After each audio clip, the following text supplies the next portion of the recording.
Hai, Assalamualaikum warahmatullahi wabarakatuh dan salam sejahtera. Saya akan membentangkan tajuk saya iaitu isu mengenai dada. Okey, pengenalan.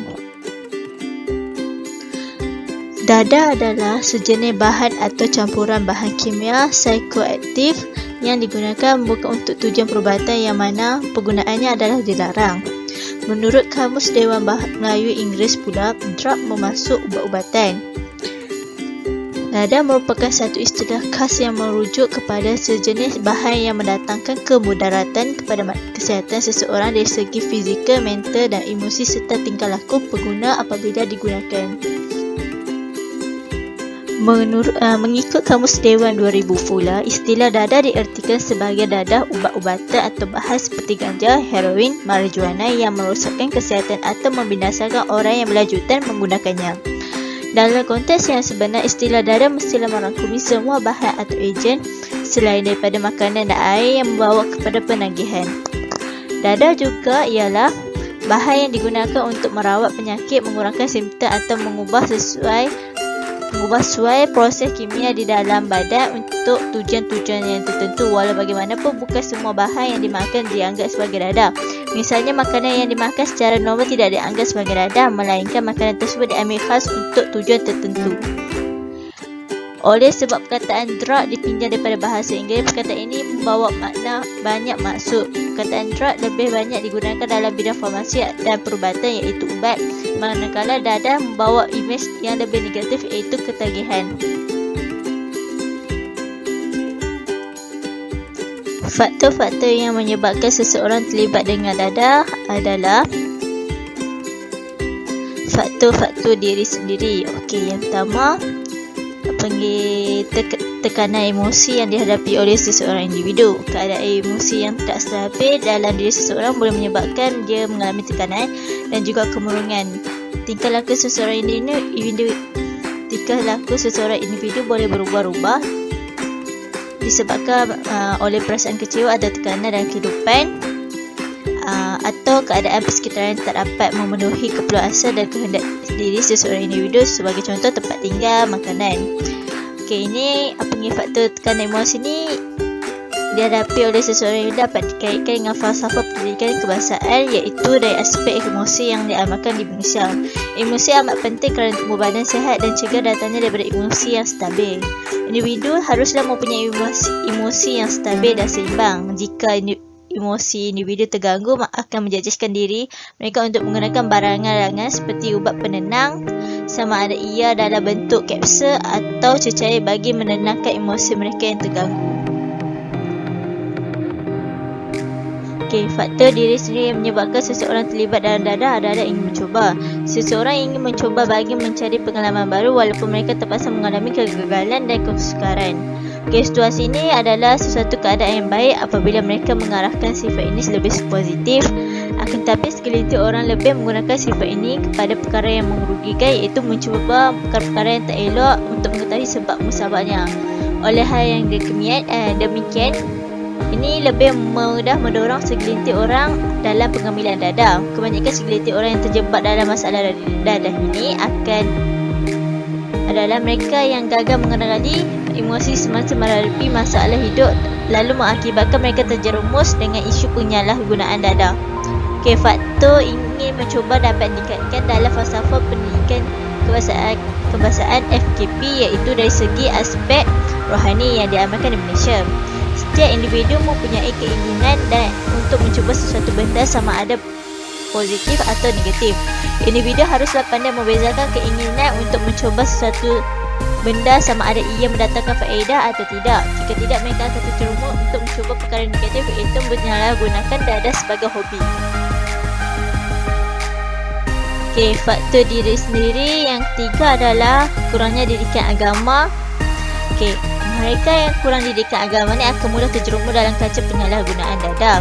Hal ini demikian kerana dengan adanya pegangan agama yang kuat, seseorang itu akan suka untuk melakukan sesuatu kesalahan. Kurangnya pendidikan agama boleh menyebabkan segelintir orang sesuka hati melakukan perkara yang telah dilarang oleh agama. Mereka juga tidak dapat membezakan antara dosa dan pahala. Pengetahuan tentang dosa dan azab sisaan di neraka yang amat pedih dan perit yang kurang didedahkan menyebabkan mereka tidak mempedulikan dan atau mengambil kisah. Faktor kurangnya didikan agama dapat dikaitkan dalam falsafah pendidikan kebangsaan FKP, iaitu dari aspek rohani yang diamalkan di Malaysia. Didikan agama penting kepada semua individu. Didikan agama adalah ilmu yang berkaitan dengan kepercayaan dan kepatuhan kepada Tuhan. Jika individu kurang didikan agama, mereka tidak dapat membezakan penyalahgunaan dadah perkara salah di sisi agama atau tidak.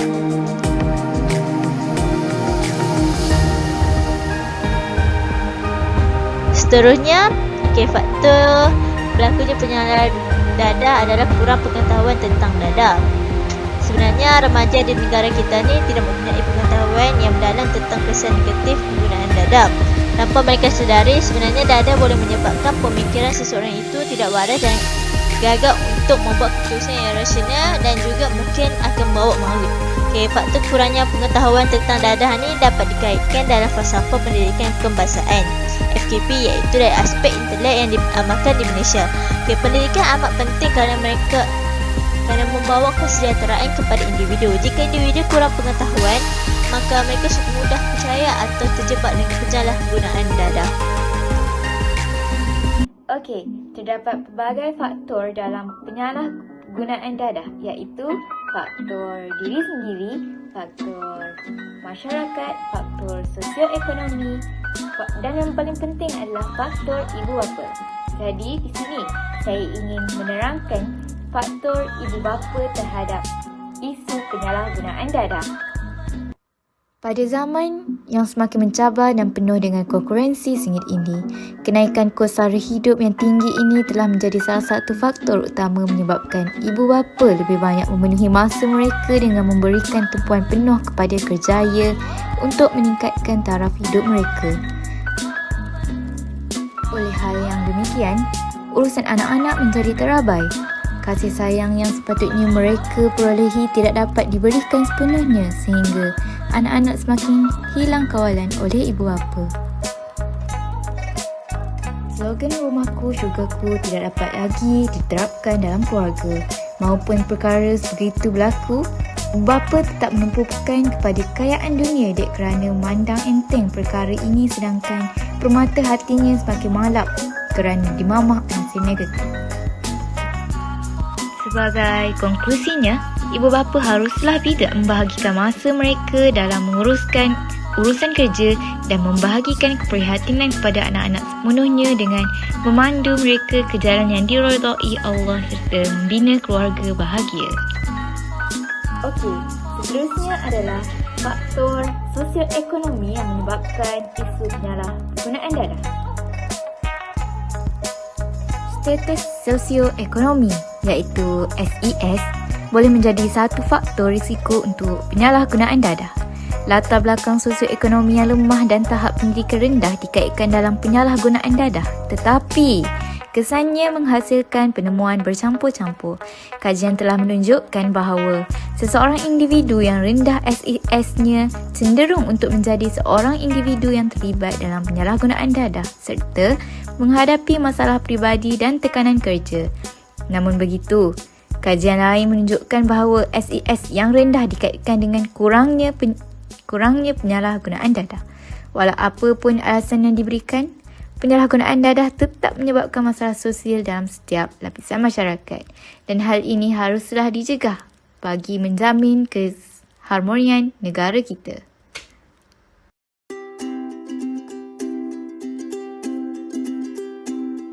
Faktor seterusnya adalah faktor masyarakat. Masyarakat didefinisikan sebagai kelompok atau sebilangan manusia yang tinggal bersama-sama dan saling berinteraksi antara satu sama lain. Antara sebab seseorang itu terlibat dengan dadah adalah disebabkan masyarakat yang kurang prihatin. Masyarakat masa kini lebih mementingkan kerjaya dan berlumba-lumba untuk menaik taraf hidup masing-masing. Masyarakat juga lebih mementingkan kehidupan peribadi berbanding isu yang semakin meruncing. Masalah ini berkemungkinan semakin berleluasa sekiranya masyarakat tidak lagi prihatin terhadap persekitaran mereka dan tidak mengambil berat terhadap isu penagihan dadah. Selain itu, stigma negatif masyarakat. Masyarakat sering memandang golongan bekas penagih dadah dengan pandangan yang negatif. Sesetengah masyarakat juga menjadikan golongan bekas penagih dadah ini sebagai bahan cacian mereka. Hal ini menyebabkan golongan bekas penagih dadah ini merasakan diri mereka tiada tempat untuk berada bersama dengan masyarakat yang lain. Oleh itu, masyarakat mempunyai peranan yang amat penting dalam faktor yang menyebabkan seseorang itu terlibat dengan isu berkaitan dadah. Masyarakat juga perlu menjadi masyarakat yang prihatin dan perlu memberi sokongan kepada kerajaan supaya isu ini dapat diatasi bersama-sama. Selain itu, faktor rakan sebaya. Rakan sebaya didefinisikan sebagai golongan remaja yang mempunyai keinginan dan pendapat yang sama dengan mereka. Kadang-kala, perkara-perkara yang dilakukan oleh mereka dianggap baik dan betul. Faktor rakan sebaya membuatkan individu sanggup melakukan apa sahaja supaya mereka dihormati dan diiktiraf oleh rakan-rakan. Ini boleh dikaitkan dengan isu penyalahgunaan dadah. Dengan adanya sikap sebegini, akan mendorong mereka membentuk kumpulan sendiri dan mempunyai peraturan sendiri di dalam kumpulan tersebut. Seterusnya, kepuasan bersama-sama. Kepuasan yang mereka perolehi bersama rakan-rakan adalah sesuatu yang menggembirakan mereka. Mereka mudah menerima tingkah laku rakan-rakan mereka. Apabila wujud sikap sebegini di dalam diri individu itu, ini akan lebih memudahkan mereka terpengaruh dengan isu dadah. Individu juga mempunyai keinginan yang tinggi tanpa berfikir risiko yang akan berlaku terhadap diri sendiri.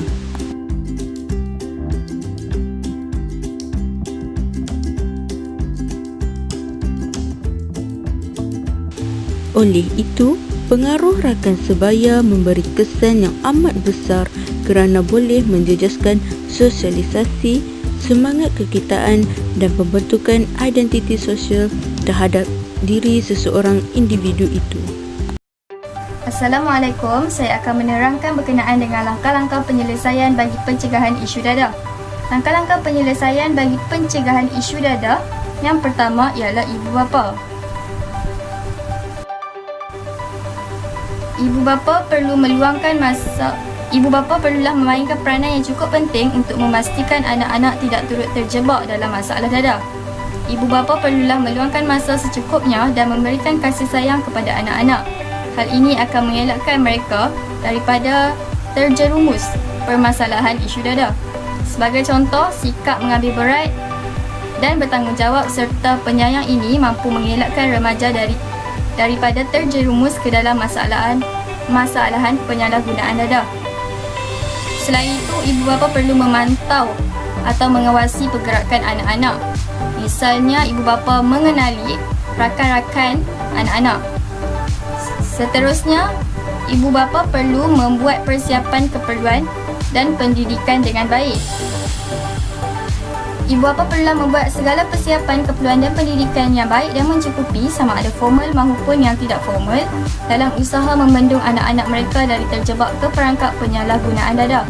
Anak-anak hendaklah diberikan pendidikan agama secukupnya serta diawasi setiap pergerakan dan pergaulan mereka sejak dari kecil lagi. Sesungguhnya, pembentukan sasiah remaja banyak ditentukan oleh institusi kekeluargaan. Langkah-langkah penyelesaian bagi masalah isu dadah iaitu kerajaan. Okey, yang pertama, kerajaan perlu menubuhkan rumah-rumah pemulihan dan agensi dadah untuk penagih yang bertujuan untuk memberi rawatan bagi penagih-penagih dadah sama ada teruk atau sederhana dari pelbagai peringkat umur, bangsa dan lain-lain. Sebagai contoh, agensi anti dadah kebangsaan ditubuhkan oleh kerajaan untuk memberikan pemulihan kepada penagih-penagih. Di samping itu, langkah-langkah penyelesaian bagi isu dadah adalah kerajaan juga perlulah komited dalam usaha membantu mencegah penagihan dadah dengan melakukan pelbagai aktiviti yang bergiat secara aktif dalam mencegah merealisasikan impian negara untuk bebas daripada masalah dadah daripada berleluasa. Seterusnya, langkah-langkah penyelesaian bagi isu dadah adalah pihak kerajaan juga perlu memperketatkan lagi undang-undang sedia ada seperti Akta Dadah Berbahaya 1952 dan Akta Racun 1952. Dengan cara itu, masyarakat akan takut untuk terlibat dalam gejala dadah dan sekaligus mengurangkan jumlah penagih dadah yang bertaburan di negara kita. Sekian, terima kasih. Seterusnya, saya akan membentangkan jalan penyelesaian bagi isu dadah dari segi masyarakat. Masyarakat adalah antara golongan yang sangat penting bagi memantras isu yang semakin berleluasa ini. Antara cara yang boleh dilakukan oleh golongan masyarakat untuk membantras isu ini adalah dengan mengambil berat akan permasalahan isu dadah. Hal ini kerana dadah dapat memberikan impak yang sangat negatif dalam diri seseorang. Selain itu, masyarakat juga perlu memberi nasihat atau menghubungi pihak berkuasa dengan lebih cepat sekiranya melihat kelompok ini. Hal ini dapat mengelakkan daripada terjadinya penularan isu dadah dengan lebih berleluasa. Selain itu, masyarakat perlulah bersama-sama membantras isu dadah dengan memberikan kerjasama terhadap kempen-kempen yang telah dianjurkan oleh sesebuah agensi. Dan akhir sekali, sokongan masyarakat sekeliling terhadap bekas penagih amat diperlukan. Hal ini kerana bekas penagih sangat bergelut untuk kembali mendapat tempat dalam kalangan masyarakat. Di samping itu, jalan penyelesaian bagi membantras isu dadah adalah daripada pihak sekolah sendiri. Hal ini dapat dilakukan oleh pihak sekolah dengan menganjurkan aktiviti-aktiviti yang boleh mendatangkan kemaslahatan kepada murid seperti ceramah mengenai penyalahgunaan dadah. Aktiviti ini dapat memberikan pengetahuan kepada murid akan bahayanya kesan pengambilan dadah kepada seseorang. Seterusnya, pihak sekolah juga boleh mengadakan aktiviti kokurikulum yang berkaitan tema isu dadah seperti perkemahan dan motivasi. Aktiviti seperti ini dapat menjadikan murid lebih seronok untuk mengetahui dengan lebih terperinci akan isu dadah yang berbahaya ini. Dan pihak sekolah juga perlulah sentiasa mengawasi permasalahan pelajar dan mengambil berat terhadap mereka.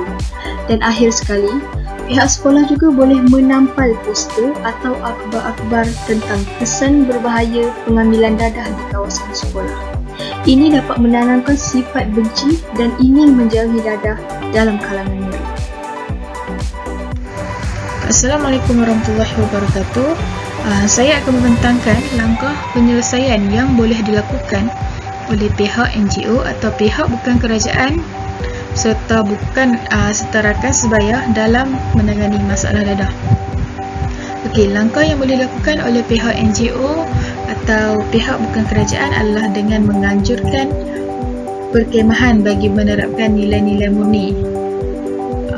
Di mana dengan menganjurkan perkemahan ini, masyarakat terutamanya para belia dapat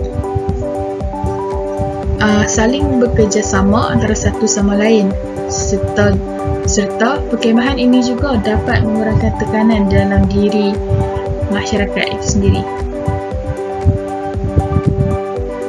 Langkah yang kedua yang boleh diambil adalah pihak NGO boleh berkongsi maklumat tentang keburukan pengambilan dadah, di mana dengan menerangkan kepada masyarakat serta belia tentang kesan pengambilan dadah kepada diri mereka sendiri, keluarga mereka serta masyarakat yang berdekatan dengan mereka.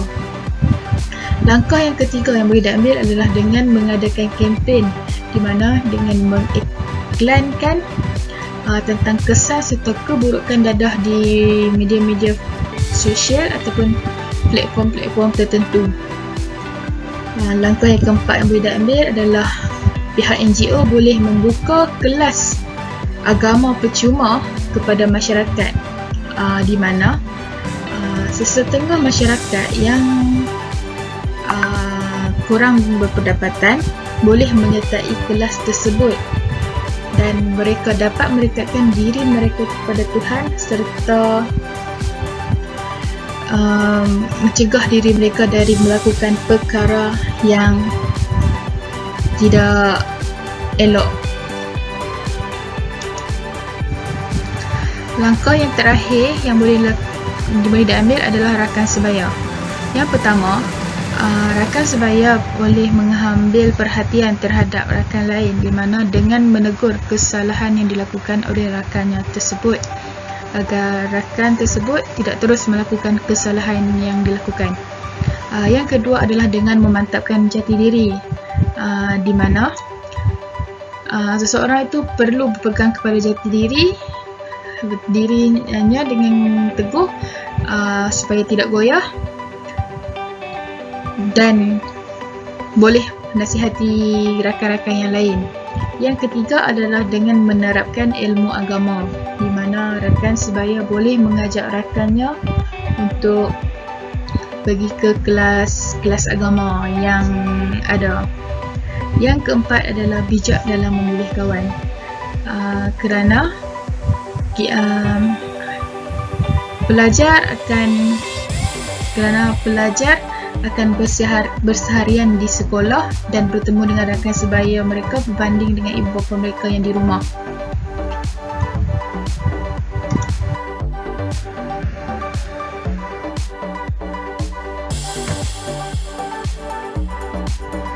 Secara kesimpulannya, sudah jelas bahawa punca-punca kes kenaikan isu dadah ini adalah berpunca daripada keadaan sekeliling. Oleh itu, semua pihak termasuklah ibu bapa, guru, masyarakat maupun kerajaan perlulah sama-sama berganding bahu bagi memerangi gejala penyalahgunaan dadah ini. Hal ini kerana dadah merupakan musuh utama negara dan dadah juga boleh meruntuhkan keharmonian dan kesejahteraan negara. Bagi peranan pihak kerajaan perlulah mengadakan kempen seperti kempen Jauhi Dadah sekurang-kurangnya 2 kali setahun. Kempen ini bertujuan adalah untuk memberikan pendedahan kepada masyarakat tentang bahayanya akan penggunaan dadah. Kempen seperti ini perlulah melibatkan semua lapisan masyarakat, tidak kira tua ataupun muda.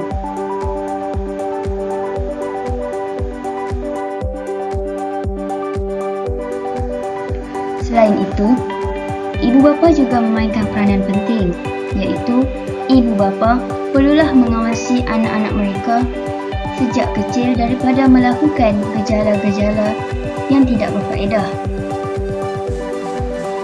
Hal ini dapat menghalang mereka daripada melakukan perkara-perkara yang tidak diingini seperti penggunaan dadah.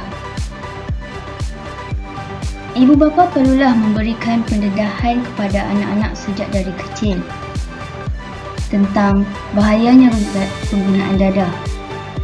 Bab kata pepatah, merentung buluh biarlah dari rebungnya. Jika masalah ini tidak dicegah, bayangkan negara kita akan mengandungi ramai penagih dadah.